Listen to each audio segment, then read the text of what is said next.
જય જીનેન્દ્ર પ્રેરણા પ્રકાશન ટ્રસ્ટ રજૂ કરે છે શાંત સુધારસ વ્યાખ્યાન માળા વ્યાખ્યાન 23મું ત્રીજી સંસાર ભાવના વ્યાખ્યાન 5મું પ્રવચનકાર પૂજ્ય મુનિરાજ શ્રી જીનચંદ્ર વિજયજી મહારાજ બંધુ ત્રિપુટી પ્રવચન સ્થળ ત્રિશલા નગર ટીજી પેવેલિયન મહાલક્ષ્મી મુંબઈ 26 પ્રવચન સમય તારીખ 8મી ઓગસ્ટ 1987 है शनिवार।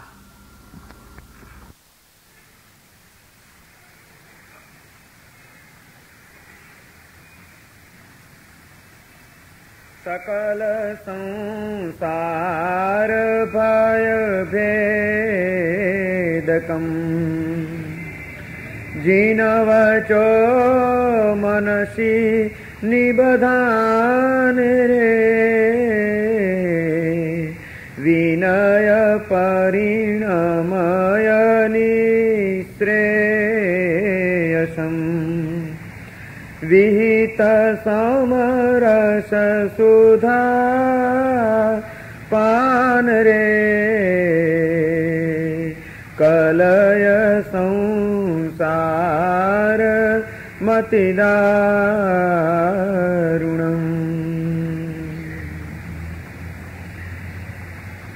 परम ज्ञानी महोपाध्याय विनय विजयजी महाराज अनेक प्रकारनी अशांतिओथी घेरायेला आपणा चित्तने शांतिनो अनुभव कराववा माटे संसारનું વાસ્તવિક દર્શન કરવાની એક પ્રેરણા આપી રહ્યા છે। ત્રીજી સંસાર ભાવનામાં એ આપણને એ સમજાવે છે કે જો જીવન જીવતા નહીં આવડે તો આ સંસાર ડગલે ને પગલે અનેક જાતની વિચિત્રતાઓ, વિષમતાઓ અને દુઃખોથી ઘેરાયેલો છે। અને જો કોઈક દ્રષ્ટિનું ઘડતર કરતા આવડી ગયું, મળેલા આ જીવનની એક એક પળોનું મૂલ્યાંકન કરતા આવડી ગયું અને દ્રષ્ટિનું પરિવર્તન કરીને જો આ સંસારની અંદર જીવતા આવડ્યું તો આ જ સંસાર એક વિકાસનું પગથિયું પણ બની શકે છે। માત્ર કોઈ પણ એક જ દ્રષ્ટિકોણથી કોઈ પણ વસ્તુને જોવા જઈશું તો હંમેશા આપણે થાપ ખાઈ જઈશું। જ્ઞાની પુરુષો એમ કહે છે કે ભિન્ન ભિન્ન દ્રષ્ટિઓથી તમે કોઈ પણ વસ્તુનું મૂલ્યાંકન કરતા શીખો। આજે સંસાર આપણા માટે એટલે દુઃખરૂપ બન્યો છે, દુઃખ ફલક બન્યો છે કે આપણે સંસારને એક જ દ્રષ્ટિકોણથી જોયા કર્યો છે। માત્ર આસક્તિનો દ્રષ્ટિકોણ, આકર્ષણનો જ એક દ્રષ્ટિકોણ, એને કેન્દ્રમાં રાખીને આપણે સતત આ સંસાર તરફ ખેંચાતા જ ગયા છીએ, ખેંચાતા જ ગયા છીએ, ખેંચાતા જ ગયા છીએ। ક્યારેય પણ આપણે સંસારની વાસ્તવિકતાનું ચિંતન કરવાનો પ્રયત્ન નથી કર્યો। એ વાસ્તવિકતાને વિચારીને જે છે એની વચ્ચે મારે કઈ રીતે પસાર થઈ જવું છે કે એમાં પણ કઈ રીતે શાંતિનો અનુભવ થઈ શકે એ માટેનો માર્ગ આપણે સમજવાનો પ્રયત્ન નથી કર્યો। અને માટે આપણા પ્રત્યેક સંબંધો આજે કદાચ સોહામણા લાગતા હોય, આવતીકાલે આપણા માટે અડખામણા બની ગયા વિના રહ્યા નથી। એક દિવસ ખૂબ પ્યારથી, ખૂબ પ્રેમથી બાંધેલા અને ઉભા કરેલા સંબંધો એ જ થોડોક સમય જાય છે અને આપણા માટે એ અડખામણા બનવા માંડે છે। કેટલા આકર્ષણોથી પ્રાપ્ત કરેલા પદાર્થો અને ઊભી કરેલી પરિસ્થિતિઓ એ જ આપણા માટે એક વિષમતાનું અને દુઃખનું કારણ બની જતી હોય છે, કારણ કે પહેલેથી જ આપણે એના દરેક પાસાઓનો વિચાર નહોતો કર્યો। આપણી પહેલી ભૂલ હતી। વિનય વિજયજી મહારાજ કહે છે સંસારને અલગ અલગ પાસાઓથી દરેક રીતે તમે સમજી લો અને ઓળખી લો કે આ સંસાર કેવો છે, અને જે આ વિચિત્ર અને વિષમ સંસાર આજે અનુભવી રહ્યા છો એ સંસાર શાથી આવો બન્યો છે, સંસારને બિહામણો બનાવનાર તત્વો કયા છે, સંસારને સુહામણો બનાવનારા તત્વો કયા છે, આ બંનેની જો સમજણ પ્રાપ્ત કરી લેવામાં આવશે તો સંસાર એ આપણા માટે કોઈ બંધનનું કારણ નહીં બની શકે। સંસારને બિહામણો બનાવનાર તત્વો છે તૃષ્ણા, લોભ, આસક્તિ અને મિથ્યા દ્રષ્ટિ। આ વસ્તુઓએ આપણા સંસારના પ્રત્યેક પ્રસંગોને આપણા માટે દુઃખનું કારણ બનાવ્યા છે। જેના ચિત્તની અંદર લોભ અમર્યાદ બન્યો, તૃષ્ણા વધતી જ ગઈ છે, આસક્તિના બંધનો વધુ ને વધુ ગાઢ થતા ગયા છે, એને માટે સંસારની કોઈ પણ પરિસ્થિતિ એને સુખ નહીં આપી શકે, શાંતિ નહીં આપી શકે, સમાધિ નહીં આપી શકે. અને જો એને બધાને ઓળખતા આવડ્યું, એ તૃષ્ણાને, મૃગ તૃષ્ણાને ઓળખીને ત્યાંથી પાછા વળતા આવડ્યું, આસક્તિના બંધનોને જરાક શિથિલ કરતા આવડ્યા અને સંસારના પ્રત્યેક પ્રસંગોને અને પરિસ્થિતિઓને તત્વ દ્રષ્ટિથી જો મૂલવતા આપણે શીખી ગયા તો આ સંસારની કોઈ ઘટના એવી નથી જે આપણને દુઃખ પહોંચાડી શકે. બધે જ સુખ છે, બધે જ શાંતિ છે જો જીવન જીવતા આવડે તો, બધે જ દુઃખ છે, બધે જ અશાંતિ છે જો જીવન જીવવાની દ્રષ્ટિ ન કેળવી તો. સમગ્ર આધાર છે આપણી જીવન જીવવાની પદ્ધતિ ઉપર, બધાનું મૂળ છે આપણી દ્રષ્ટિ, અને એ દ્રષ્ટિનું પરિવર્તન કરવા માટે, દ્રષ્ટિનું સમ્યક ઘડતર કરવા માટે આ વિનય વિજયજી મહારાજ આપણને કેટલાક દ્રષ્ટિકોણ આપી રહ્યા છે. સુખ બહારથી શોધવાના પ્રયત્નો હંમેશા નિષ્ફળ ગયા છે અને નિષ્ફળ જવાના છે. સંસારી જીવની મોટામાં મોટી કરુણતા હોય તો એ આ જ રહી છે કે એણે બાહ્ય પદાર્થોમાં સુખની કલ્પના કરી છે, વ્યક્તિઓની અંદર એણે સુખના દર્શન કર્યા છે, એ પાત્રો અને પદાર્થોની માધ્યમથી ઊભી થતી પરિસ્થિતિઓમાં એણે સુખના આદર્શો કેળવ્યા છે અને માટે એ સર્વત્ર દુઃખ પામ્યો છે. કારણ કે પાત્રોમાં, પદાર્થોમાં અને પરિસ્થિતિઓમાં સુખ નથી, સુખ તમારામાં જ છે. આ સત્યને તલ્લું સ્વીકારવું પડશે. સુખને બહારથી શોધવાના પ્રયત્નો હંમેશા આપણા અપૂર્ણ રહેવાના છે, નિષ્ફળ જવાના છે. સુખને અંદરથી પ્રગટ કરવાના પ્રયત્નો હંમેશા સફળતાને પ્રાપ્ત કરાવી આપવાના છે. સુખ બહારથી શોધવાની ચીજ નથી, સુખ એ અંદરથી પ્રગટ કરવાની વસ્તુ છે. કારણ કે સુખ એ આત્માનો સ્વભાવ છે. આપણા આત્માના જે મૂળભૂત ગુણો છે એમાંનો એક ગુણ છે આ અનંત જ્ઞાન, અનંત દર્શન, અનંત ચારિત્ર અને ચોથું છે અનંત સુખ. જે સુખનો કોઈ અંત નથી એવું અનંત સુખ એ આત્માનો જ સ્વભાવ છે, આત્માનો જ ગુણ છે. અને એ જો તમારે પામવું છે તો તમારે અંદરમાં ડૂબકી લગાડવી જ રહી, અંતર્મુખ બનવું જ રહ્યું, આત્મભાવમાં ઠરવું જ રહ્યું. જે જ્યાં છે તે ત્યાંથી જ મળે. એક સીધો નિયમ છે, જે વસ્તુ જેનામાં નથી ત્યાંથી એ વસ્તુને મેળવવાના પ્રયત્નો ગમે એટલા કરીએ, આપણા એ પ્રયત્નો નિષ્ફળ જવાના છે. તેલ જોઈએ છે, તમે તલ લઈને ગાણીમાં નાખો, એને પી લો તો તરત જ તમને તેલ મળી જાય. કારણ કે તલમાં તેલ છે માટે એમાંથી મેળવવાનો પ્રયત્ન સફળ રહેવાનો છે. પણ 2 મણ રેતી લઈ આવો દરિયાની અને એને ગાણીમાં નાખીને પીલ્યા કરો 24 કલાક સુધી, કેટલું તેલ મળશે? પીલવું મહત્વનું નથી, પ્રયત્ન મહત્વનો નથી. તમારો પ્રયત્ન સાચો છે કે ખોટો છે એ વાત બહુ મહત્વની છે. જે જોઈએ છે એ જેમાં હશે એમાંથી જ મળશે, જેમાં નથી એમાંથી નહીં મળી શકે. રેતીમાં તેલ આપવાની શક્તિ જ નથી, તમે ગમે એટલી એને પીલો એમાંથી ક્યારે પણ તમે તેલ નહીં મેળવી શકો. એ મેળવવા માટે તમારે તલને જ પીલવા પડશે. સુખ જોઈએ છે, સુખ આત્મામાં છે, આત્મામાંથી સુખ મળશે. સંસારી જીવની આ કરુણતા ઉભી થઈ ગઈ કે એણે સંસારના બાહ્ય પદાર્થો અને પ્રસંગોમાંથી જ સુખને મેળવવાના પ્રયત્નો ચાલુ રાખ્યા. હકીકતમાં જ્યાં સુખ નથી ત્યાંથી સુખ મેળવવાના પ્રયત્નો કઈ રીતે પૂર્ણ બની શકે? સંસારનો કયો સંબંધ એવો હશે, સંસારના કયા પદાર્થો એવા હશે જેનામાં ખરેખર સુખ આપવાની શક્તિ સમાયેલી હોય અને આપણે એમાંથી પ્રયત્ન કરીએ અને કદાચ આપણને સુખ મળી જાય? સુખનો આભાસ થઈ શકે છે, સુખની ભ્રમણાઓ જન્મી શકે છે, સુખની અનુભૂતિ અશક્ય છે. જ્ઞાની પુરુષો કહે છે સંસારમાં સુખ અશક્ય છે.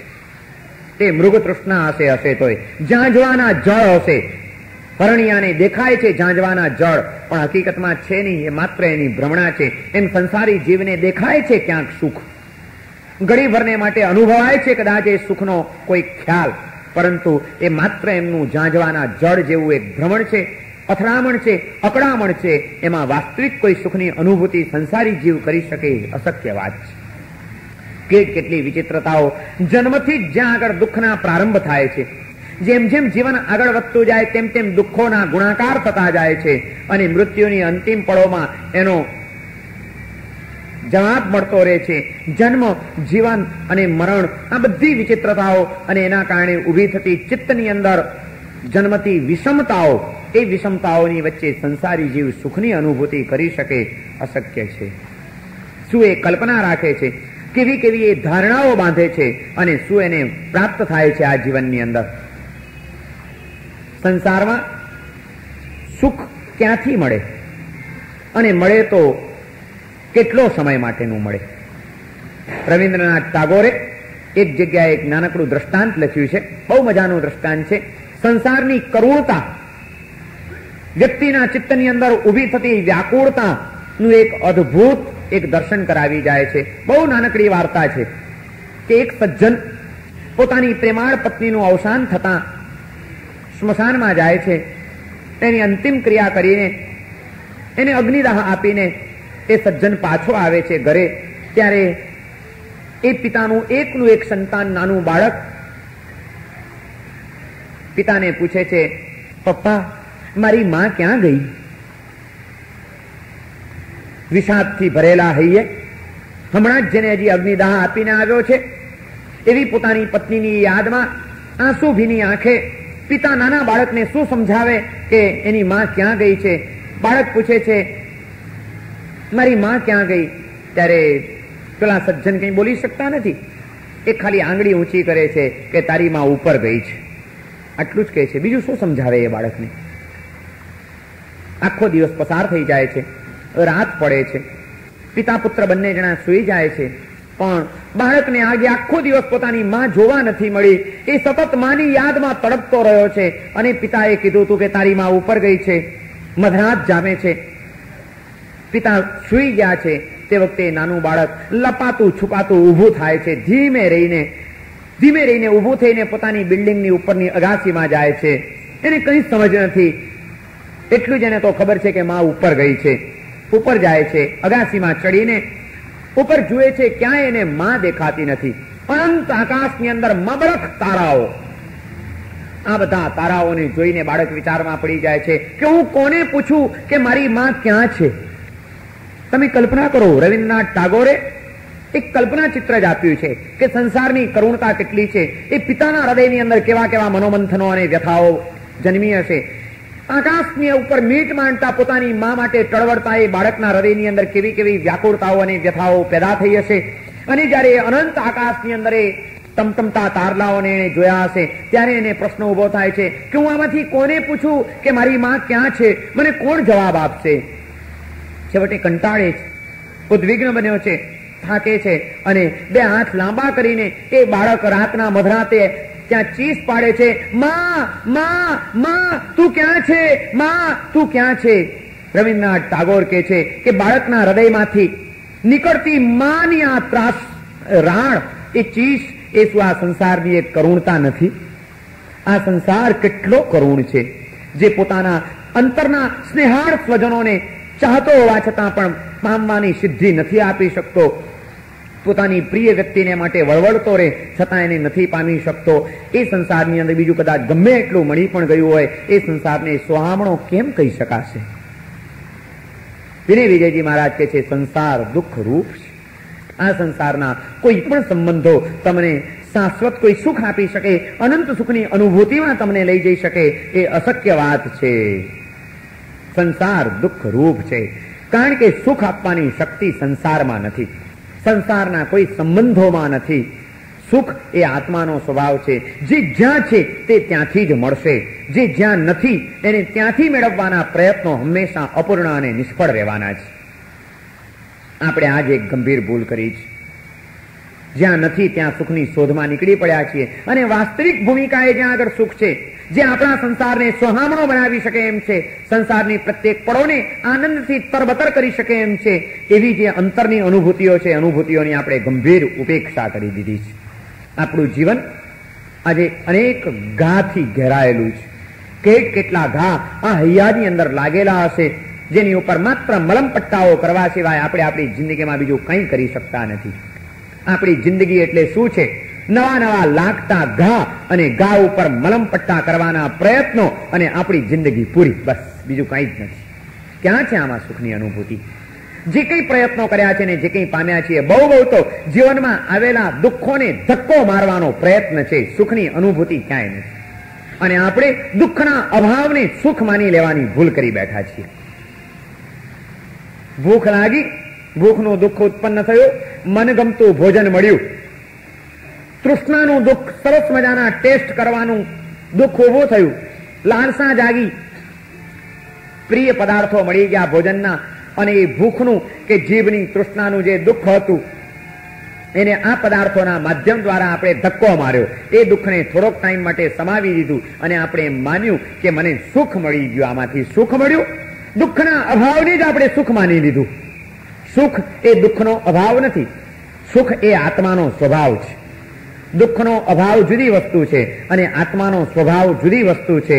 અને આપણી અલ્પજ્ઞતા અને મૂઢતા એ રહી છે કે આપણે દુઃખના અભાવને જ સુખ માની લીધું છે. ખરેખર સ્વભાવરૂપ જે સુખ હતું એ સુખની તો કોઈ કલ્પના પણ આપણે નથી કરી શક્યા. આપણા જીવનના તમામ પ્રસંગોને આ દ્રષ્ટિથી મૂલવી જુઓ કે આપણે શું કરીએ છીએ. એક એક ઇન્દ્રિયોની તૃષ્ણાઓના દુઃખ ઉભા થાય છે, અંતરની અંદર વ્યાકુળતા જન્માવે છે, તૃષ્ણાની આગ લપકારા મારે છે અને આપણે તરત જ એને પૂર્ણ કરવા માટેના પ્રયત્નો શરૂ કરીએ છીએ. જે પ્રયત્નો કદાચ આપણા સફળ જાય છે, પણ શું થાય છે એના દ્વારા જે એક દુઃખ ઊભું થયું હતું એ દુઃખને થોડોક ટાઈમ માટે ટેમ્પરરી એક ધક્કો લાગી જાય છે. એ દુઃખ પાછળ અડસેલાઈ જાય છે અને આપણે માનીએ છીએ કે અમને સુખ મળી ગયું, આ વ્યક્તિ આવી તો હું સુખી થયો.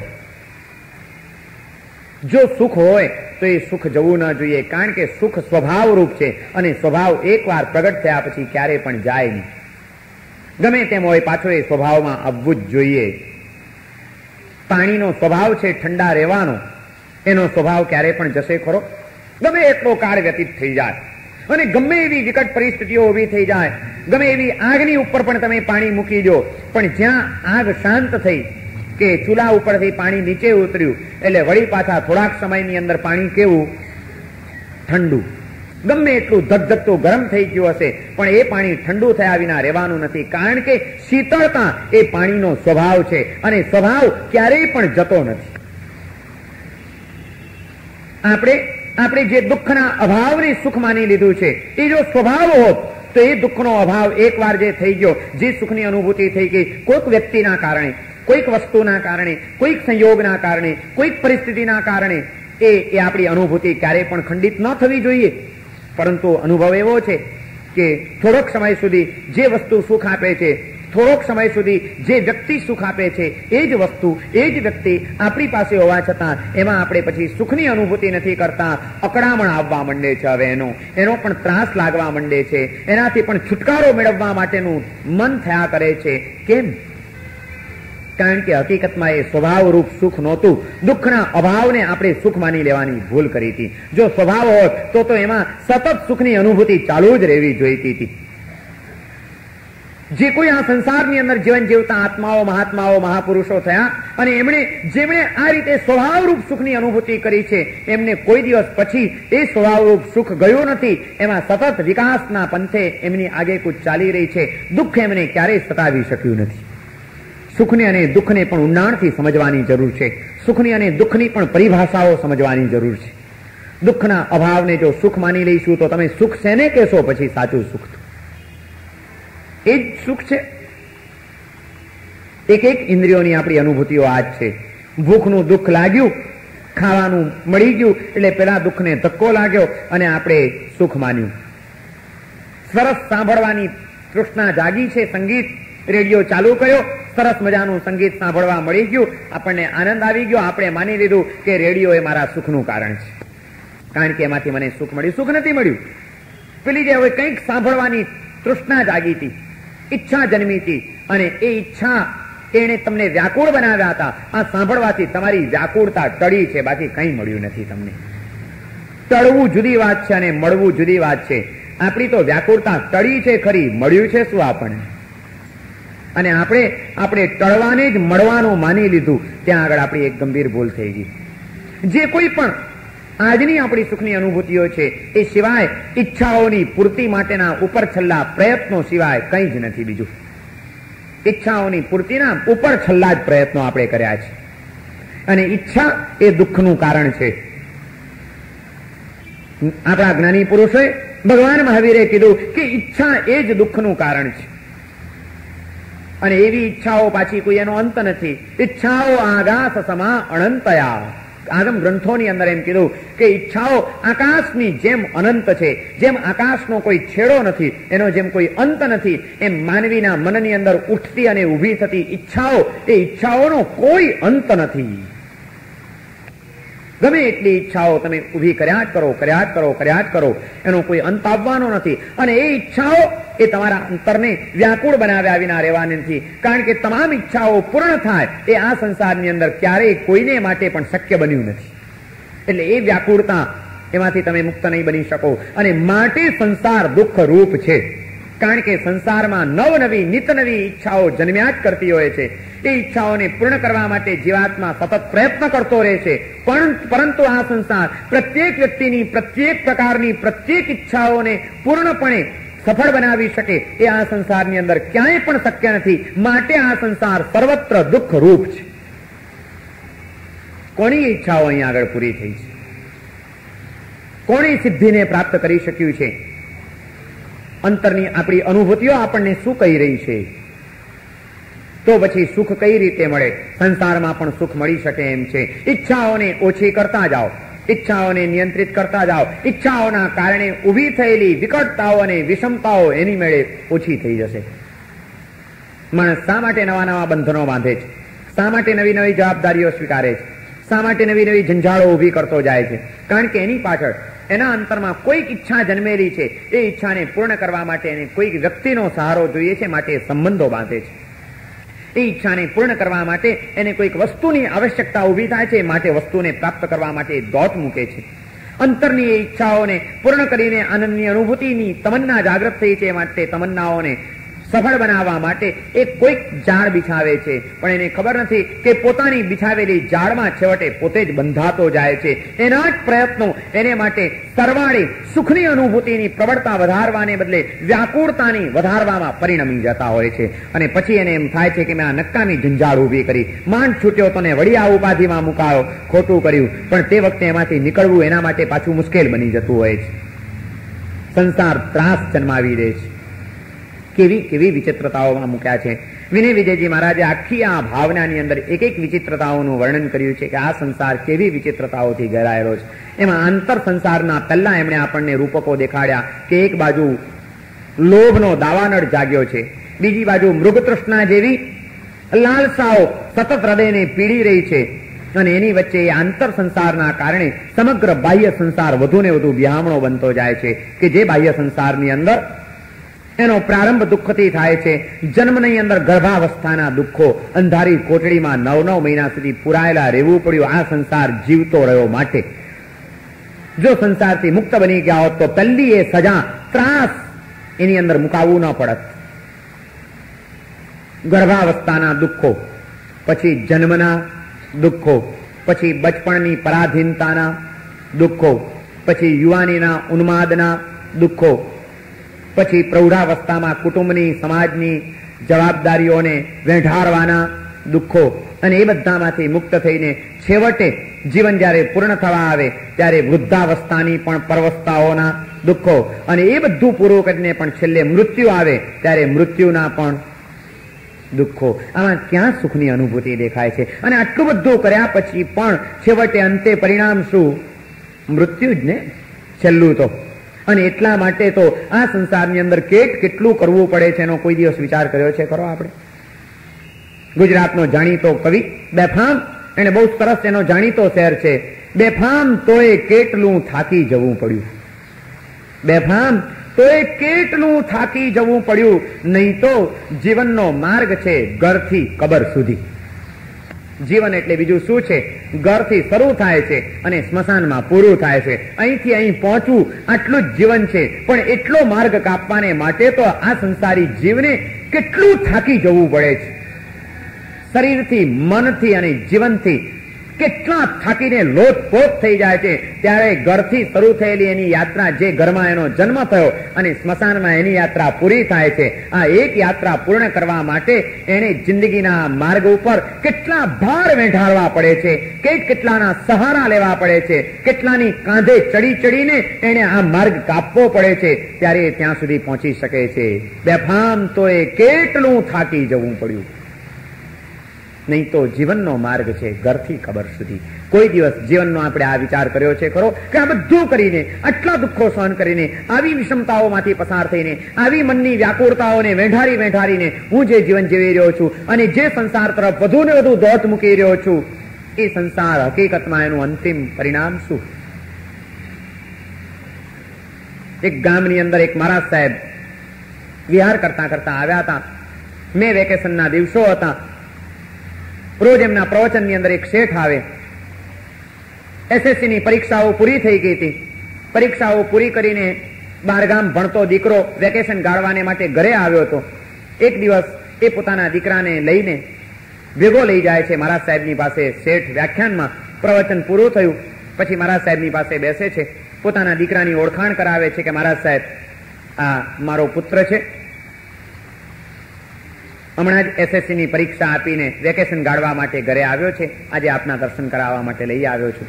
સ્વાભાવિક રીતે મહારાજ સાહેબ પૂછે છે પેલાને, નવો આવ્યો છે, સહેજે એની બાબતોમાં પણ થોડોક ઇન્ટરેસ્ટ લેવો જોઈએ. સાધુ મહારાજ એને પૂછે છે કે ભાઈ, એસએસસીની પરીક્ષા આપી, પેપર કેવા ગયા છે? પેલો કહે છે મહારાજ સાહેબ, બહુ સારા પેપર ગયા છે, ચોક્કસ ફર્સ્ટ ક્લાસ પાસ થઈશ એવી મને પૂરી આશા છે. અચ્છા, તમે ફર્સ્ટ ક્લાસ પાસ થશો, પછી શું વિચાર કર્યો છે? પછી શું? પછી મારા સાહેબ, જો બરોબર સારા માર્ક્સ આવશે તો કાં તો સાયન્સની લાઈનમાં જવું છે ને કાં એન્જિનિયરિંગની અંદર જવાની ઈચ્છા છે. જો સારા માર્ક આવશે તો મેડિકલ સાયન્સમાં જવું છે, એમબીબીએસ ડોક્ટર થવાની ભાવના છે. અચ્છા, માની લો કે સારા માર્ક્સ આવ્યા તો તમે કાં તો સાયન્સની લાઈન લેશો કાં એન્જિનિયરિંગની લાઈન લેશો, પછી શું? પેલો કહે છે પછી અહીંનો અભ્યાસ પૂરો થશે એટલે આગળનો અભ્યાસ કરવાને માટે મારી ઈચ્છા વિદેશ જવાની છે, હું આગળની ડિગ્રીઓ લેવા માટે વિદેશ જઈશ. વારું, તમે વિદેશ જશો અને ત્યાં આગળ તમે ઉચ્ચ કક્ષાની ડિગ્રીઓ પ્રાપ્ત કરશો, ત્યાંનું શિક્ષણ પ્રાપ્ત કરી લેશો, પછી શું? પેલો યુવાન વિચારમાં પડી ગયો કે આ મહારાજ પણ ખરા છે, હું મળવા આવ્યો ને મારી પાછળ પડી ગયા. મને કહે છે પછી શું? મહારાજ પછી હું કાં એમબીબીએસ થઈશ અને એમબીબીએસ થઈશ તો અહીંયા આગળ આવીને દવાખાનું ખોલીશ, કાં તો સારો સિવિલ એન્જિનિયર થઈશ તો હું મારું કન્સ્ટ્રક્શનનું કંઈક કામકાજ કરીશ. અચ્છા, તમે એમબીબીએસ થશો, મારું એમબીબીએસ થયા પછી તમે પાછા દેશમાં આવશો, પછી શું? પછી હું ડિસ્પેન્સરી ખોલીશ, પૈસા કમાઈશ. અચ્છા, તમે પછી ડિસ્પેન્સરી ખોલશો અને તમે પૈસા કમાશો. કેટલા પૈસા તમને મળી જાય તો તમને પૂર્ણતા લાગશે? પૈસા કમાવાની પાછળ તમારું કોઈ એન્ડ ખરો? તમારી કોઈ મર્યાદા તમે વિચારી છે ખરી? બહુ મહત્વનો આ પ્રશ્ન હતો. માણસ ભણે છે ત્યારે એના કંઈક આદર્શો જુદા હોય છે, ડિગ્રી લઈને તૈયાર થાય છે ત્યારે વળી એના આદર્શો બદલાઈ જતા હોય છે. પેલાએ કીધું કે હું ડોક્ટર થઈશ, સમાજની સેવા કરીશ, અને ડોક્ટર થયા પછી કહે છે હું ડિસ્પેન્સરી ખોલીશ, અને ડિસ્પેન્સરી ખોલ્યા પછી ભલે જયારે ભણતો હોય ત્યારે એનો આદર્શ કદાચ એ હોય કે માનવ સમાજ પીડિત છે એની સેવા કરીશ. વકીલાતનું ભણતી વખતે ભલે કદાચ આદર્શ એ રાખતો હોય કે ન્યાયનું રક્ષણ કરીશ, પરંતુ ડિગ્રી મેળવ્યા પછી માણસની દ્રષ્ટિઓ બદલાઈ જાય છે. ડિસ્પેન્સરીની અંદર દાખલ થતો એ ડોક્ટર એ સેવાની વાતોને વિસરી જાય છે અને વધુમાં વધુ દર્દીઓ કેમ મળે અને વધુમાં વધુ પૈસા કેમ કમાવાય એ જ જયારે એની દ્રષ્ટિ બની જતી હોય છે. ગમે ત્યાંથી વધુમાં વધુ અસીલો કેમ ભેગા કરવા અને પોતાનું તિજોરી કેમ ભરી લેવી એ જ જયારે વકીલની દ્રષ્ટિ બની જતી હોય છે, ત્યારે એમાંથી સમાજની અંદર ઘણી બધી વિષમતાઓ ઊભી થઈ જતી હોય છે. પેલા મહારાજ એને પૂછે છે કે તમે પછી પૈસા કમાશો, પૈસા કમાવાની પાછળ તમારું દ્રષ્ટિબિંદુ શું? કેટલા પૈસા મળે તો તમને શાંતિ? પેલો હવે વિચારમાં પડી ગયો, કારણ કે આનો એને વિચાર જ કોઈ દિવસ નહોતો કર્યો. એને નહીં, મોટા ભાગના કોઈ માણસોએ આનો વિચાર નથી કર્યો હતો. ભાઈ, કેટલા પૈસા મળી જાય તો આપણને શાંતિ? કોઈ લિમિટેશન્સ કરું? આપણે કોઈ લક્ષ્મણ રેખા દોરી છે કરી કે આટલું થઈ જાય પછી તો બધું સ્ટોપ, મારે કંઈ જ જોઈતું નથી? કોઈ લિમિટ કરી આપણા જીવનની? કેટલા મળી જાય તો આપણને સંતોષ? કોઈ લિમિટ નથી. અંતરની ઈચ્છાઓનો કોઈ અંત નથી. ગમે એટલું મળે માણસને ઓછું ને ઓછું જ લાગ્યા કરે છે. આગળ ને આગળનું જ એને દેખાયા કરે છે અને એને મેળવવા માટે માણસ સતત દોટ મૂકતો રહે છે. એ પોતાની માનસિક શક્તિઓને ક્ષીણ કરી નાખે છે. એને માટે શરીરને ઘસી નાખે છે. એને માટે કુટુંબને ભૂલી જાય છે. એને માટે પરિણામે સંસાર દુઃખ રૂપ બની જાય છે. એને માટે બન્યા વિના રહેવાનો નથી. એના કૌટુંબિક જીવનને તપાસવાની જરૂર છે. જેણે પોતાના જીવનની અંદર કોઈ મર્યાદાઓ રાખી નથી, લિમિટેશન્સ બાંધ્યા નથી, પૈસાની પાછળ માત્ર પૈસો મેળવવો છે, મેળવવો છે, મેળવવો છે, એની પાછળ પાગલ બનીને જેણે જેણે દોટ મૂકી છે, એમના કૌટુંબિક જીવનને તપાસવાની જરૂર છે. કુટુંબ જીવન એનું સફળ છે કે નિષ્ફળ છે? સ્નેહ ભર્યું છે, હળવાશ ભર્યું છે કે કડવાશ ભર્યું બન્યું છે? એના શારીરિક સ્વાસ્થ્યને તપાસવાની જરૂર છે કે આ પાછળની પાગલતા એને શરીરને ઘસી નાખવાની ગેલછામાં તો નથી મૂકી દીધો ને? આજે માણસ આ પાગલપણાની વચ્ચે અટવાયો છે અને છતાં પાછી એ વાતો શાંતિની કરતો રહે છે. માણસની વાતો જુદી છે, એનું જીવન કંઈક જુદું છે અને આ વિસંવાદ એવો વધતો જાય છે કે એનો અંત શું આવશે કંઈ સમજાય એવું નથી. શું લિમિટેશન્સ? આપણી લિમિટ કેટલી? કેટલા પૈસા મળી જાય તો ચાલે? કેટલા મળી જાય?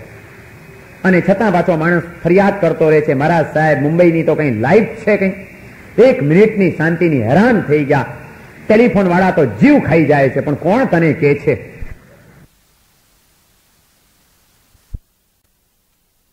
વાળા તો જીવ ખાઈ જાય છે, પણ કોણ તને કે છે?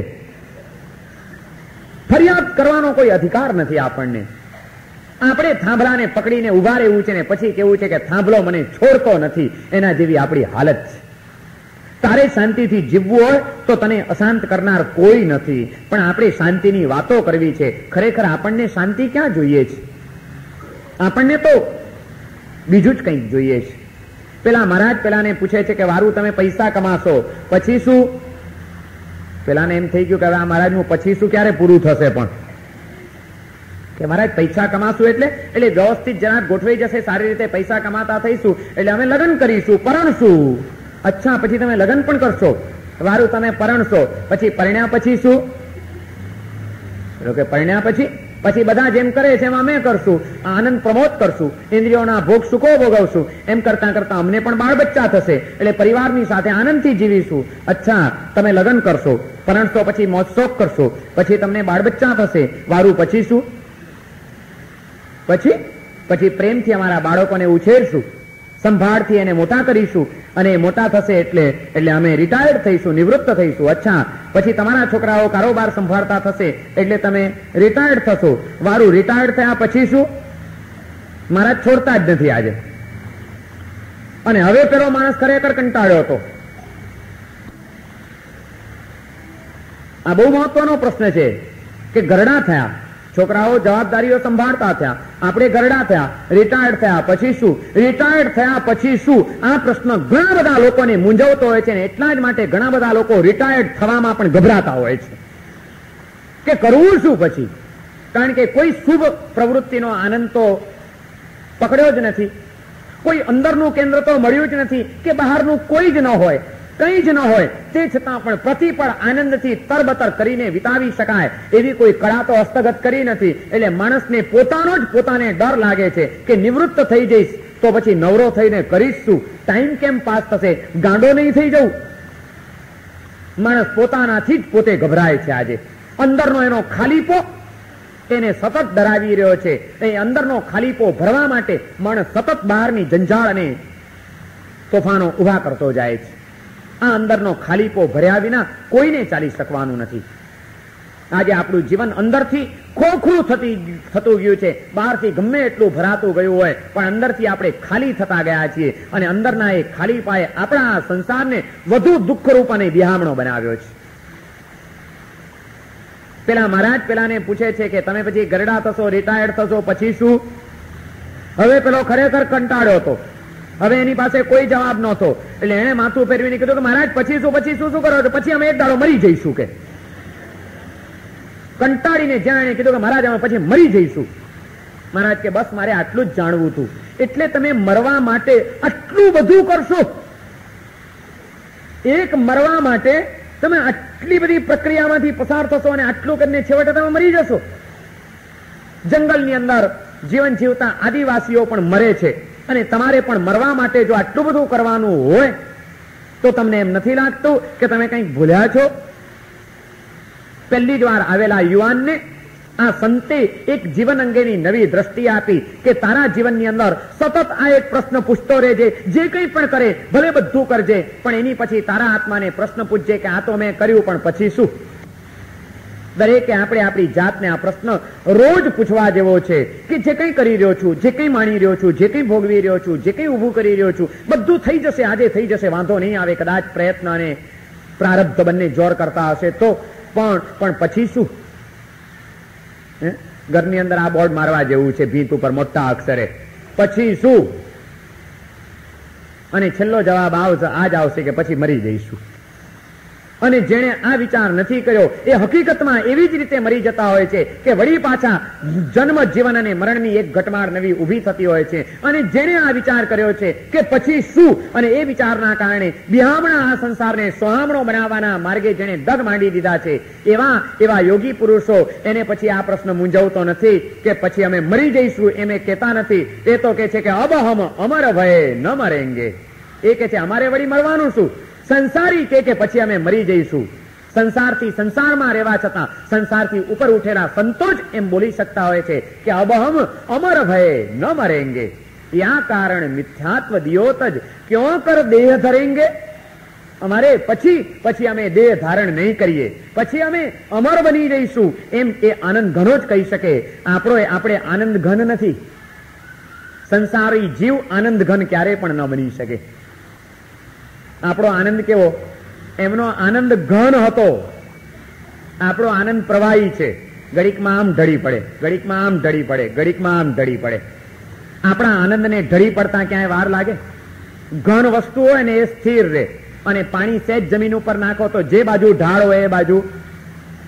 સંસારી જીવની મનોવૃત્તિઓ એને જેવા નિમિત્તો મળે, જેવો ઢાળ મળે એ બાજુ તરત જ ઢળી જતા હોય છે. અને આપણે બધા એ પરિસ્થિતિમાંથી પસાર થઈ રહ્યા છીએ. માટે આપણો આનંદ પ્રવાહી છે. આપણો આનંદ ઘન નથી બની શક્યો, આપણો આનંદ સ્થાયી નથી બની શક્યો. એ ક્યારે ક્યાં ઢળી પડશે, અને એ રેલો ક્યારે ક્યાં જઈને શોષાઈ જશે. રેલો હંમેશા સુકાઈ જતો હોય છે, ઘન ક્યારે પણ નામશેષ નથી થતું. આનંદ ઘનજી એને અંદરનું એક એવું કેન્દ્ર મેળવી લીધું હતું કે આ સંસારની વચ્ચે રહીને પણ એમ ગાઈ શકતા હતા કે અબ હમ અમર ભય ન મરેંગે.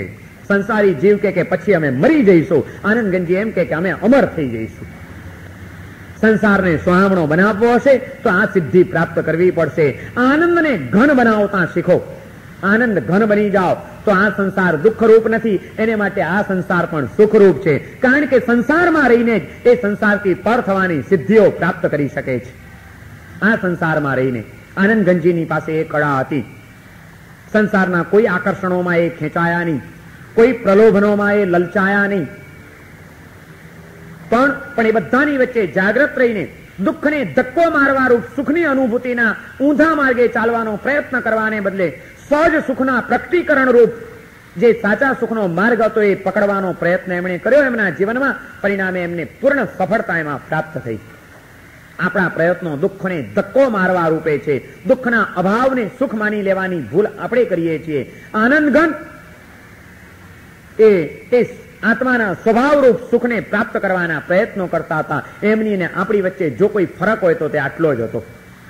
બાકી એ પણ સંસારમાં હતા અને આપણે પણ સંસારમાં હતા, પણ એ સંસારમાં રહીને પણ સંસારથી મુક્ત થવાની ભૂમિકાને પ્રાપ્ત કરી ગયા, અહીં પણ અને આગળ પણ. આનંદ ગંજીને માટે એવી એક કિંવદંતી છે, લોકવાયકા છે કે એકાવતારી થઈ ગયા મહાપુરુષ. હવે પછીનો એક જ અવતાર. અહીંથી મૃત્યુ પામીને સીધા કે છે અત્યારે મહાવીર ક્ષેત્રની અંદર જન્મ્યા છે અને ત્યાંથી સીધા મોક્ષમાં જવાના છે. અબ હમ અમર ભય ન મરેંગે ક્યાં કર દેહ ધરેંગે. હવે અમારે જાજીવાર દેહ જ ધારણ નહીં કરવો પડે, અને દેહ ધારણ નહીં કરવો પડે માટે અમારે મરવું નહીં પડે. આવી અમરત્વની સિદ્ધિ એ આનંદ ગંજીને મળી, કારણ કે અહીં રહીને પણ એ અહીંથી ઉપર ઉઠ્યા હતા. એને પોતાની ચેતના એક એવા તત્વની સાથે સાંકળી લીધી હતી અને બાંધી લીધી હતી કે જે સંબંધ ક્યારેય પણ તૂટે એવો નહોતો, અનંત હતો. એને સંસારની સાથે સંબંધ બાંધવાના પ્રયત્નો ન કર્યા, એને સંસારની કોઈ વ્યક્તિઓની સાથે પ્રેમ બાંધવાના પ્રયત્નો ન કર્યા. એને પરમાત્માની સાથે એક એવો પ્રેમ બાંધ્યો કે જે પ્રેમ અનંતની ભૂમિકાનો હતો. એને પરમાત્માની સાથે માનસિક અંતર કાપી નાખ્યું તો કુદરતે એનું ભૌગોલિક અંતર કાપી આપવાની સિદ્ધિ એને આપી દીધી. સંસારને સોહામણો બનાવવા માટેનું કાર્ય એક જ છે, પરમ તત્વની સાથે મેન્ટલ ડિસ્ટન્સ કાપી નાખો, જ્યોગ્રાફિકલ ડિસ્ટન્સ કપાઈ જશે. આનંદ ગંજીએ એના જીવનમાં એક જ પ્રયત્ન કર્યો છે.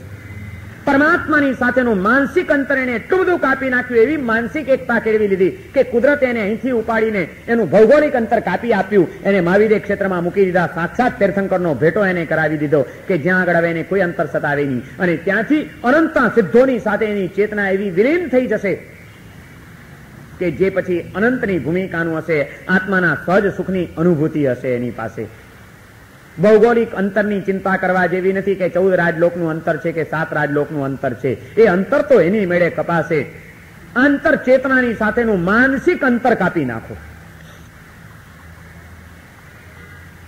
આનંદ ગંજીના જીવનને ખરેખર સમજવાની જરૂર છે. કેવી ભૂમિકાઓમાંથી એ પસાર થયા હશે. સંસાર દુઃખરૂપ છે એ વાત જ્યારે એમને સમજાઈ ગઈ અને એ સંસારની વચ્ચે પણ કોઈક એક સુખનું કેન્દ્રબિંદુ છે એ સત્ય જ્યારે એમની નજર સામે આવી ગયું ત્યારે સુખના કેન્દ્રને પકડવા માટે એ માણસ નીકળી પડ્યો. અને એ માટે એને જે કંઈ ભોગ આપવા પડ્યા એ ભોગ આપવાની એની તૈયારીઓ હતી. માટે જ એને સફળતા મળી. કોઈ પ્રલોભનો એને લલચાવી શક્યા નથી. એના જીવનમાં જબરજસ્ત પ્રલોભનો આવ્યા છે અને જબરજસ્ત મુશ્કેલીઓ પણ આવી છે. પણ જે ચોક્કસ લક્ષ્ય લઈને દ્રષ્ટિપૂર્વક આગળ વધવા માટે કદમ ઉઠાવે છે એને પ્રલોભનો લલચાવી શકતા નથી અને મુસીબતો એને ડગાવી શકતી નથી કોઈ દિવસ. આનંદ ગંજીને ઘણા બધા પ્રલોભનો આવ્યા પણ એમાં એ ડગ્યા નહીં. અને એ આનંદ ગંજીને કોઈએ ભંગડો ભૂત કીધો, કોઈએ ખસી ગયેલા મગજનો કીધો, કોઈએ ક્રિયા માર્ગના અપલાપક કીધા, કોઈએ એને સાધુતાથી ભ્રષ્ટ કીધા. એની આત્માની આંતર ભૂમિકાને ન સમજનારા આ સમાજે પોતાની બુદ્ધિની ટૂંકી ફૂટપટ્ટીઓથી એ આનંદ ગંજીને અન્યાય કરવામાં કંઈ બાકી ન રાખ્યું અને કોઈકે એને ઉતરવા ન આપ્યું, કોઈ એને પીવાનું પાણી ન આપ્યું, કોઈએ આંગણે આવેલા એને ગોચરી વરાવવાની ના પાડી દીધી કે તમને કોણ વરાવે, ચાલ્યા જાઓ, તમારા માટે નથી અમારા ઘરમાં કંઈ. આવા હળહળતા અપમાન કર્યા. એ બધાની વચ્ચે પણ એ આનંદ ગંજી સ્વસ્થ અને મસ્ત ટકી રહ્યા. આશા ઓર કી ક્યાં કીજે, જ્ઞાન સુધારસ પીજે. કઈ વાંધો નહીં, કોઈએ કઈ ના આપ્યો તો કઈ નહીં. શા માટે કોકની આશા રાખવી? કોઈ પર પદાર્થની આશા, કોઈ પર વ્યક્તિની આશા, કોઈ પર વસ્તુની આશા નહીં જોઈએ. આશા ઓર કી ક્યાં કીજે, જ્ઞાન સુધારસ પીજે. જ્ઞાનનો અમૃત રસ, આત્માના સ્વભાવરૂપ સુખ તો તારી પાસે છે. બહારના કોઈ પણ લોકો તને કદાચ કંઈક આપશે તો એ દુઃખને ધક્કો મારવા રૂપ હશે. અઠ્ઠમના પારણે મેળતાની શેરીઓમાં ગોચરી વોરવા નીકળેલા આનંદ ગંજીને જ્યારે લોકોએ ગોચરી ન વોરાવી અને છેવટે નિરાશ થઈને પાછા ફરવું પડ્યું છે ગુફામાં જવા માટે, ત્યારે રસ્તામાં ચાલ્યા જતા ઘડીભરને માટે હૃદયની અંદર વિષાદ થઈ ગયો છે કે અઠ્ઠમના પારણે આજે કોઈ મને ગોચરી અને પાણી પણ નથી વોરાવતું. ઉપરથી હળહળતો મારું અપમાન અને તિરસ્કાર કરે છે આ સમાજ. કઈ જાતનો આ સમાજ? એમ ઘડીક વિદ્રોહ જાગી જાય છે. પણ જેનો આનંદ ઘન હતો એમ કઈ આટલી એક ઘટના બને ને એનો આનંદ ધોવાઈ જાય એવો પ્રવાહી નહોતો. એટલે તરત જ વળી પાછા એ પોતાની જાતને સંભાળી લે છે અને એની કવિ ચેતના ત્યાં આગળ ગાઈ ઉઠે છે કે આશા ઓર કી ક્યાં કીજે. કોઈની આશા શા માટે તારે કરવી જોઈએ? જ્ઞાન સુધારસ પીજે. જ્ઞાનનો અમૃત રસ તો તારી પાસે છે ને, લોકોએ પાણી ના આપ્યું, કઈ વાંધો નહીં, તારી પાસે તો અમૃત રસ છે, પાણીને ટપી જાય એવી જીન વાણી છે. એનો અમૃત રસ પી લે. ભટકે દ્વાર દ્વાર લોકન કે ટૂકર આશા ધારી. લોકોના દ્વારે દ્વારે તું ભટકી રહ્યો છે, પોતાની ચેતનાને સંબોધીને કહી રહ્યા છે કે ભટકે દ્વાર દ્વાર લોકન કે ટૂકર આશા ધારી, કે રોટલાનો ટુકડો ક્યાંયથી મળી જાય એટલા માટે તું આશા લઈને લોકોના ઘરે ઘરે ભટકી રહ્યો છે. જવા દે, એ કામ કરવા જેવું નથી. રોટલાનો ટુકડો આજે તને મળશે, અઠ્ઠમ કરીશ, પણ વળી 3 દાડા પછી વળી પાછું ચોથે દિવસે જરૂરિયાત ઉભી. કારણ કે આ સુખ એ દુઃખને ધક્કો મારવા રૂપ છે, સાચા સુખની અનુભૂતિ રૂપ નથી. માટે હવે એ માર્ગે જવા કરતા સાચા સુખનું પ્રકટીકરણ કરી દેવા દે. ભટકે દ્વાર દ્વાર લોકન કે ટુકર આશા ધારી, આત્મ અનુભવ રસ કે રસિયા, ઉતરે ને કબહુ ખુમારી. રોટલાની ખુમારી 3 દાડામાં ઉતરી જશે. વળી ચોથો દાડો થશે એટલે તારે વોરવા નીકળવું પડશે. કારણ કે આ દુઃખને ધક્કો મારવા રૂપ છે, એ સહજ સ્વભાવ રૂપ નથી, માટે કાયમનું સુખ તારું નહીં બની શકે. એના કરતા આત્મ અનુભવ રસ કે રસિયા, આત્મ તત્વની અનુભૂતિનો માર્ગ પકડી લે. અનંત સુખ અને અનંત આનંદનો ખજાનો અંદરમાં છે, એની કોઈ કેડી પ્રાપ્ત કરી લે. ઉતરે ને કબહુ ખુમારી, એ આનંદની ખુમારી કોઈ દિવસ ઉતરવાની નથી. ચાલ્યો જા એ માર્ગે ચાલ્યો જા. આ અવળો માર્ગ સંસારનો પકડવાની ભૂલ કરતો નહીં. પોતાની ચેતનાને, પોતાના આત્માને સંબોધીને આનંદગંજી આ પ્રેરણા કરે છે. અને એની કવિ ચેતના આ પદ ગાતા ગાતા ગાતા ગાતા ચાલી જાય છે પાછી, અને એ જ ગુફામાં જઈને વળી પાછી પલાઠી વાળીને આનંદગંજી બેસી ગયા. કોઈની પરવા નહીં, હવે કંઈ જ જોઈતું નથી. સંસારનું દુઃખ પણ અઠ્ઠમના પારણે વળવા નીકળ્યા છે. કોઈએ પાણી નથી આપ્યું, ગોચરી નથી આપી, આપ્યા છે માત્ર ધગધગતા અણગમાના અને તિરસ્કારના અંગારા. આવા ભયંકર દુઃખની વચ્ચે પણ આ સંસાર આનંદગંજીને માટે દુઃખ રૂપ નહોતો. એની વચ્ચે પણ એ પ્રસન્નતાનું ઝરણું એનું ખડ ખડ ખડ ખડ ખડ ખડ ખડ ખડ કરતું વહેતું રહ્યું હતું. આ સંસાર એમને માટે સુખરૂપ બની ગયો હતો, કારણ કે એની દ્રષ્ટિ બદલાઈ ગઈ. દુઃખને અભાવ રૂપ એવા સુખની અંદર એ અટવાયા નહીં, પણ આત્માના સ્વભાવરૂપ સુખની કેડી એમણે પકડી લીધી, માટે આ સંસાર એમને માટે સુખરૂપ બની ગયો. દુઃખરૂપ દુઃખ ફલક અને દુઃખાનુબંધી આ સંસાર સુખરૂપ સુખ ફલક અને સુખાનુબંધી બની શકે છે, જો દ્રષ્ટિનું પરિવર્તન કરીને ચેતનાને પ્રાપ્ત કરતા આવડી જાય તો. સંસારની અંદર આજે જે તક આપણને મળી છે, એ તકમાં આપણે આપણી ચેતનાને જાગૃત કરવાની એક અણમોલ તક આજે આપણા હાથમાં છે. શું કરવું છે? જિંદગીની અંદર દુઃખોને ધક્કો મારતા મારતા મારતા મારતા ઢસરડો કરીને આ જિંદગી પૂરી કરવી છે, કે ખરેખર જે સ્વભાવરૂપ સુખ છે એ સુખને પ્રાપ્ત કરવાની કોઈક પગદંડી ઉપર પગરણ માંડી દેવા છે? શું કરવું છે? સુહામણો બની શકે છે આ સંસાર જો જીવતા આવડે તો, અને નહીં તો સુખરૂપ પણ આ સંસાર આવતીકાલે એવો ત્રાસરૂપ અને દુઃખરૂપ બની જવાનો છે, જો દ્રષ્ટિ નહીં કેળવી અને જીવતા નહીં આવડે તો. સંસારમાં સર્વત્ર દુઃખ તો વેરાયેલું જ પડ્યું છે. એની વચ્ચે પણ કેમ મુક્ત થવું, એની વચ્ચેથી એ કળા શીખી લેવાની છે. બાકી તો સંસારમાં કેવા કેવા દુઃખો છે, વિનય વિજયજી મહારાજ અહીંયા આગળ અદ્ભુત વર્ણન કરે છે. સ્વજન તન યાદી પરિચય ગુણઈ રિયમુધા બધ્યસે મૂઢરે. એ વાત કરે છે કે સ્વજનો, પુત્રો, પરિચિત મિત્રો, આ બધાની અંદર તું મૂઢ બનીને બંધાઈ રહ્યો છે. યમુધા બધ્યસે મૂઢરે પ્રતિપદમ નવ નવઈ અનુભવઈ પરિભવઈ અસકૃદુપગૂઢરે. અને એ બધા સંબંધો બાંધ્યા પછી ડગલે ને પગલે નવા નવા અનુભવો. તારા જીવનમાં શું તને ઓછા અનુભવો થયા છે? એક વખત જેને તે તારા માન્યા હતા એ તારા નથી રહ્યા. જેને તે જીગરી મિત્રો કરીને રાખ્યા હતા એ મિત્રોએ પણ તારી સાથે દગાને પ્રપંચો ખેલ્યા છે. વિશ્વાસઘાતની રમતો તારી સાથે રમાણી છે. જેને તું તારું કહી શકે એવું ખરેખર તારું કોઈ નથી રહ્યું. આ શું અનુભવો તને તારા જીવનમાં નથી થયા? અને શા માટે પાછો તું મૂળ બનીને એમાં જ બંધાઈ રહ્યો છે? હવે એનાથી ઉપર ઉઠ. એ બંધનોથી, એ મમત્વ ભાવોથી મુક્ત થા. ઘટયસી ક્વચન મદ મુન્નતે ક્વચિદો હીનતા દીનરે. આ સંસારની કરુણતા ક્યારેક ઘટયસી ક્વચન મદ મુન્નતે, કોઈક મદની અંદર આવીને ઉન્નતિના ઊંચા શિખર ઉપર કંઈક મનગમતું થઈ ગયું, કોઈક મહાન પ્રતિષ્ઠા મળી ગઈ, ક્યાંક કોઈક સત્તાનું સિંહાસન પ્રાપ્ત થઈ ગયું, ક્યારેક કોઈક ઉચ્ચ કક્ષાના સુખોની ઉપલબ્ધિ થઈ ગઈ, અને તું અભિમાનમાં ઉન્મત્ત બની ગયો. આહા, હું પુણ્યશાળી છું, મને શો વાંધો છે, હું આ દુનિયાનો બેતાજ બાદશાહ છું. આ અભિમાનની અંદર તું અથડાતો રહ્યો. ક્વચન મદ મુન્નતે ક્વચિદો હીનતા દીનરે. તો આ સંસારમાં તારે ક્યારેક તદ્દન હીન કક્ષાની, નિમ્ન કક્ષાની ભૂમિકા ઉપર પણ અણધારી પછડાટ ખાવી પડી, અને દીન બનીને આ સંસારના રંગમંચ ઉપર તારે કોઈક નાટક ખેલવું પડ્યું. એવા પણ તે તારા જીવનની અંદર અનુભવો પ્રાપ્ત કર્યા હશે. પ્રતિભવમ રૂપમ અપરાપરમ વહસીબત કર્મણાધીન રે. પ્રતિભવમ, ભવો બદલાતા જાય છે અને પરિસ્થિતિઓ બદલાતી જાય છે. એક ભાવની અંદર મોટો શહેનશાહ થયો, બીજા ભાવની અંદર ચપ્પણીઓ લઈને ભીખ માંગતો ભિખારી થયો. પ્રતિભવમ રૂપમ અપરાપરમ, નવા નવા રૂપ લઈને નવા નવા ભાવોની અંદર તારે નવા નવા નાટક ભજવવાના આવ્યા છે. વહસીબત કર્મણાધીન રે. કર્મને આધીન થઈને તારે આ માર્ગમાંથી માત્ર વહી જવું પડ્યું છે, બીજું કંઈ જ નથી. પાણીનો રેલો જેમ વહી જાય એમ તારે વહી જવું પડ્યું છે. પાણીના એ રેલાને ક્યાંક એ ઝરણાને ખડક પણ અથડાય છે, તો ક્યારેક એને કોઈક ફૂલ પણ મળી જાય છે. આ સંસારની અંદર પણ ખડકો અને ફૂલો તો મળ્યા જ કરવાના છે. તારે તો માત્ર એમાંથી વહી જવાનું હતું, અને પરાધીનતાપૂર્વક એવી પરિસ્થિતિઓમાંથી તારે વહેવું પડ્યું છે. જાતું શૈશવ દશા પરવશો. હવે પછી આ તો ભવોની વાત કરી, હવે એક જ ભવની પણ વાત કરે છે કે જાતું શૈશવ દશા પરવસો જાતું તારુણ્ય મદ મત્તરે. ઘડીકની અંદર બચપણની પરાધીનતાઓ, તું તારી મેળે ખાઈ ન શકે, તું તારી મેળે ઉઠી ન શકે, તું કોઈના સહારા વિના એક ડગલું ભરી ન શકે. કેવી પરાધીનતાઓમાં તે તારું બચપણ વિતાવ્યું, તું જરાક યાદ તો કરી લે કે તારી હાલત શું હતી. જાતું તારુણ્ય મદ મત્તરે. અને એ બચપણને વિતાવીને તું જ્યાં યુવાન થયો ત્યાં મદન મત્ત બન્યો હતો. અનેક જાતના ઉન્માદો અને તોફાનો તારા મગજની અંદર સતાવતા હતા, પણ એ તારા તોફાનોના પણ હોશ એક દાડો તારા તૂટી ગયા. તારી કલ્પનાઓ, તારી ધારણાઓ, તું માનતો હતો કે મને શું વાંધો છે, હું આમ કરીશ, હું આમ કરીશ, હું આમ કરીશ, પણ સંસારની કેટલી વાસ્તવિકતા હોય તારે અભિમાનના ચૂરા કરી નાખ્યા. તારી એ કલ્પનાઓની જુઠ્ઠી ઠરાવી દીધી. જાતું તારુણ્ય મદ મત્તરે.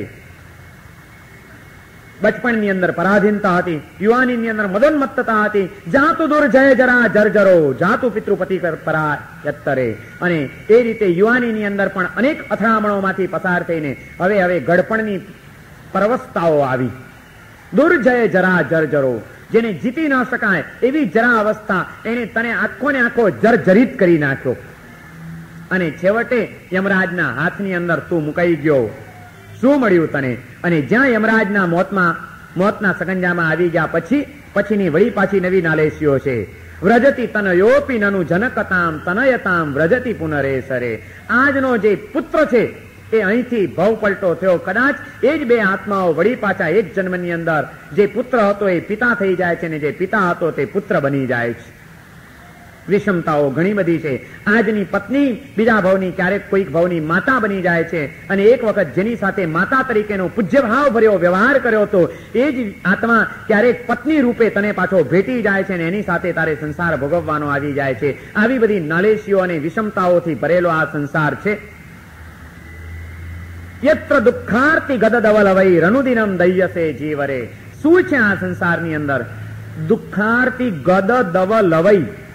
દુઃખ, અર્થી, દુઃખો, પીડાઓ, ગદ એટલે રોગો, એના અંશથી ઘેરાયેલો એવો આ સંસાર. એના અનુદિનમ દહ્યસે જીવરે. રોજ તું બળ્યા કરે છે. કોઈક દુઃખ, કોઈક વ્યાકુળતાઓ, કોઈક પીડાઓ, કોઈક રોગો, આ આધિ, વ્યાધિ અને ઉપાધિ. મનની આધિ, શરીરની વ્યાધિ અને જીવનની ઉપાધિ. મન, વચન અને કાયા ત્રણેયની અંદર ક્યાં સુખની અનુભૂતિઓ છે? મનની અંદર કેવી કેવી પીડાઓ, તૃષ્ણાઓ, અતૃપ્તિઓ, લાલસાઓ, કષાયો, વેરઝેર, આ બધા સંસ્કારો અને આ બધા ભાવો સતત આપણા મનને પીડી રહ્યા છે. ક્યાંય ચેન નથી માણસને. કેટલી વ્યાધિઓ આ શરીરને ઘેરી વળે છે. શરીરની અંદર કોઈ સુખાકારિતાનો અનુભવ નથી, અને પ્રેક્ટિકલ લાઈફની અંદર જીવન જીવતા ડગલે ને પગલે અથડામણો અને સંઘર્ષો સિવાય કંઈ મળતું નથી. કેટલાના મન સાચવવાના, કેટલા વ્યવહારો સાચવવાના, એ બધું સાચવવા માટે કેટલી મુસીબતો અને ચિંતાઓને વેઢારતા જ જવાનું. અને એ બધું કર્યા છતાં પણ વળી ક્યાં જરાક ન સાચવ્યું તો પાણી ફરી જતા વાર નહીં. 10 વખત વ્યવહાર સાચવ્યા હોય પણ એક વખત જો વ્યવહાર ન સાચવ્યો તો હાલત શું? ગયા વર્ષે તમારા સંયોગો સારા હતા અને બેન રાખડી બાંધવા આવી ત્યારે સરસ મજાની 500 રૂપિયાની સાડી આપી હતી. આ વર્ષે ધંધામાં કોઈ બરકત નથી, કઈ મજા નથી, સાવ મંદી છે, અને તમે પોતે તકલીફમાં છો. અને આવતીકાલે કદાચ બેન રાખડી બાંધવા આવી અને તે વખતે તમે એને 11 રૂપિયા પકડાવ્યા તો શું હાલત થાય? અથવા તો માની લો કે તમારા બીજા ભાઈએ એને 500 રૂપિયાની સાડી આપી અને એ જ બેન તમને રાખડી બાંધવા આવે છે ત્યારે તમે એને માત્ર 11 રૂપિયા પકડાવ્યા, તો એ બેનના હૃદયની અંદર શું થશે? જો પેલા ભાઈએ તો મને કરુણતા છે આ સંસારની, કે જે સંસારના સંબંધો પણ સ્વાર્થો ઉપર ઉભા થયેલા છે. જ્યાં આગળ પ્રેમ, સ્નેહ, આત્મીયતા, સમર્પણ આ સંસ્કારો ભૂલાતા ગયા છે, અને લેતી દેતીના વ્યવહારોમાં સંસારના સંબંધો અટવાયા છે. એના જેવી કરુણતા આ સંસારની બીજી કોઈ નથી. હૃદયના તંતુ તૂટ્યા અને કપડાના તંતુથી વ્યવહારો ચાલ્યા. કોણે કેવી સાડી આપી એનું મહત્વ છે. ભાઈના હૃદયમાં મારા માટે શું લાગણી છે, કે બેનના હૃદય, બેન તરીકે મારે મારા ભાઈને કેટલો સ્નેહ આપવાનો છે, એ ભાન જ્યાં ડગલે ને પગલે ભૂલાઈ જાય છે, અને તે છતાં રાખડીઓ બાંધવાના વ્યવહારો વધતા જાય છે, ત્યારે એમ લાગે છે કે આ સંસાર ઘણો વિચિત્ર અને વિષમ બન્યો છે. રાખડીઓની અંદર દર વર્ષે નવી જાતો આવતી જાય છે. એની છાપાઓમાં જાહેરાતો આવતી જાય છે. રૂડી રૂપાળી દેખાવડી સરસ મજાની રાખડીઓ સમાજની અંદર વધતી જાય છે અને પ્રેમ સમાજની અંદર ઘટતો જાય છે. એ શું આ સંસારની કરુણતા નથી? નહીં તો જે એક પર્વ, એક સાંસ્કૃતિક પર્વ હતું, ભલે ધાર્મિક પર્વ નથી, એ સાંસ્કૃતિક પર્વ, પણ એની પાછળ પણ ભાવના તો એ હતી કે એક ભાઈ અને બહેનની વચ્ચે આત્મીયતાનો તંતુ વધુ મજબૂત બને, વધુ ગાઢ બને, અવસરે એકબીજાના સુખ દુઃખની અંદર ઉભા રહેવાની ભાવના કેળવાય, સ્વાર્થ વૃત્તિ ઓગળે અને બીજાના સુખે સુખીને દુઃખે દુઃખી થવાની એક આત્મીયતાનો તંતુ ઉભો થાય. એ એક પવિત્ર ભાવના જે પર્વની પાછળ હતી, એવું પર્વ આજે આડંબરનું રૂપ લેવા માંડ્યું અને લેતી દેતીના વ્યવહારોમાં અટકવા માંડ્યું. એ આ સંસારની કરુણતા છે. ભલે ને એક કાચો સૂતરનો તાંતણો પણ પેલા અમારે ત્યાં બંધાતો હશે કદાચ, પણ એની પાછળ જે બળ હતું એ બળ આજે રહ્યું છે કે કેમ, એક સવાલ ઉભો થઈ ગયો છે. ભાઈ એ વિચારે છે કે બેને કેવી રાખડી મને બાંધી. એક બેન આવી તે ચાંદીની રાખડી બાંધી ગઈ ને આ તો રેશમની રાખડી બાંધી ગઈ. ભાઈની નજર રાખડી ઉપર છે ને બેનની નજર દાપામાં શું મળે છે એની ઉપર છે. અને આજ જો સંબંધો તમારે કરવાના હોય ને નભાવવાના હોય તો મહેરબાની કરીને આ નાટકો કરવાના બંધ કરો. શા માટે તમે ભાઈ બહેનના સંબંધોને લજવો છો? પણ પ્રેમનું શું કોઈ મૂલ્યાંકન નથી આ સંસારની અંદર? નિસ્વાર્થ પ્રેમનું, હૃદયની કોઈ લાગણીઓનું આદાન પ્રદાન આપણે શીખીશું જ નહીં. બધે લેતી દેતીના વ્યવહારો કરી કરીને આપણે આવા પવિત્ર સંબંધોને પણ કલંકિત જ કર્યા કરશું. બેન એક માત્ર હાથે તમને રક્ષા નથી બાંધતી, એ તમારા કાંડે જવાબદારી મૂકે છે કે ભાઈ તરીકે તું પુરુષ છે, તારામાં એ પૌરુષ છે, જીવનમાં ક્યારેક પણ તકલીફમાં મુકાય હું નહીં, હું તો એક પ્રતીક છું. આ સંસારની તમામ સ્ત્રીઓ તારી બહેન છે, એને બહેન સિવાયની કોઈ દ્રષ્ટિથી ભાઈ તું જોતો નહીં તો તારું જીવન અસુરક્ષિત બની જશે. તારા જીવનની સુરક્ષા પવિત્રતામાં જ કેન્દ્રિત થયેલી છે. તારા જીવનની સુરક્ષા એ અમારા હૃદયની સદભાવનાઓ સાથે બંધાયેલી છે. અને આજે હું મારા હૃદયની સદભાવનાઓ તારા હાથમાં સોંપી રહી છું, તારા કાંડે મૂકી રહી છું અને તને કહું છું કે જ્યારે ક્યારે પણ આ તારી બેન મુશ્કેલીમાં મુકાય તો મને વિશ્વાસ છે કે તું હંમેશા મારી પડખે ઉભો રહીશ. હું જ નહીં, મારા જેવી કોઈ પણ લાચાર સ્ત્રી જે દિવસે તારી સામે લાચારીમાં દેખાય તે દિવસે એને તું તારી બેન સમજીને એની મદદમાં ચાલ્યો જજે. આટલું મોટું બંધન તમારા કાંડે એ બાંધી રહી છે. એ બંધન જો સંભાળવાની, નભાવવાની તૈયારી ન હોય તો રાખડીઓ બંધાવતા નહીં. બંધન જો સ્વીકારો છો તો એને નભાવી જાણો. શું આ કોઈ વ્યવહારોની પાછળના રહસ્યો આપણે સમજ્યા છીએ ખરા?